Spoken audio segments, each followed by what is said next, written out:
नमस्कार, आप देख रहे हैं द जस्टिस हिंदी। आज की यह खबर सिर्फ ईरान तक सीमित नहीं है, बल्कि उसकी गूंज भारत की गलियों, चौराहों और दिलों तक सुनाई दे रही है। अमेरिका और इजराइल के साथ जारी जंग के बीच ईरान के सर्वोच्च नेता आयतुल्लाह अली खामेनेई की मौत की खबर सामने आने के बाद भारत के कई हिस्सों से शोक और आक्रोश की तस्वीरें देखी गई। श्रीनगर के लाल चौक से लेकर पुराने लखनऊ के मुस्लिम बाहुल्य इलाकों तक शिया समुदाय के लोग सड़कों पर उतर आए। मातमी जुलूस निकले, महिलाएं छाती पीटती रहीं और खामनेई को शेर इस्लाम बताते हुए याद किया गया। प्रदर्शनकारियों ने अमेरिका और इजराइल के खिलाफ जमकर नारेबाजी की और उन्हें धोखेबाज करार दिया। लेकिन सवाल यह है कि ईरान के एक सर्वोच्च नेता की मौत पर भारत में इतना गहरा भावनात्मक जुड़ाव क्यों दिखाई दिया।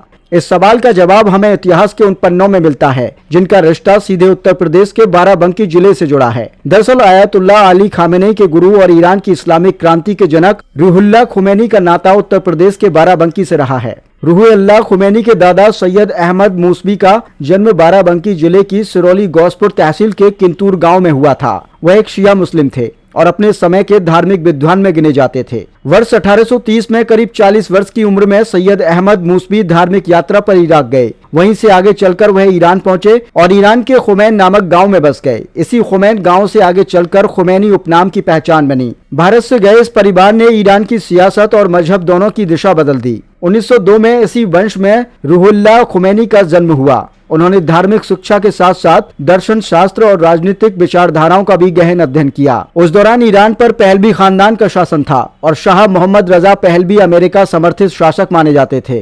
खुमैनी ने शाह के शासन, उनकी नीतियों और पश्चिमी दखल का खुलकर विरोध किया। नतीजा यह हुआ कि उन्हें देश से बाहर कर दिया गया। एक अखबार ने तो उन्हें भारत का एजेंट तक बता दिया, लेकिन यह दाव उल्टा पड़ गया। आम जनता सड़कों पर उतर आई और खुमैनी ईरान में प्रतिरोध का सबसे बड़ा चेहरा बन गए। 14 साल के निर्वासन के बाद 1979 में वह ईरान लौटे। उसी साल ईरान में ऐतिहासिक इस्लामिक क्रांति हुई, शाह का तख्त पलट हुआ और पहली बार ईरान में इस्लामी सरकार की स्थापना हुई। रूहुल्लाह खुमैनी ईरान के पहले सुप्रीम लीडर बने और देश के एक आधुनिक राजशाही से मजहबी राज्य में बदल गया। 1889 में रूहुल्लाह खुमैनी के निधन के बाद उनके शिष्य आयतुल्लाह अली खामेनेई को ईरान का सर्वोच्च नेता बनाया गया। दिलचस्प बात यह रही कि उसी समय संविधान में संशोधन कर सुप्रीम लीडर की शक्तियों को और मजबूत कर दिया गया। खामेनेई 1989 से लेकर अपनी मृत्यु तक ईरान की बागडोर संभाले रहे। इस दौरान देश में राष्ट्रपति बदलते रहे, लेकिन असली सत्ता सुप्रीम लीडर के हाथों में ही रही। फिलहाल ईरान के राष्ट्रपति मसूद पेजेश्कियान हैं, लेकिन नीतिगत फैसलों में सर्वोच्च नेता की भूमिका निर्णायक मानी जाती रही।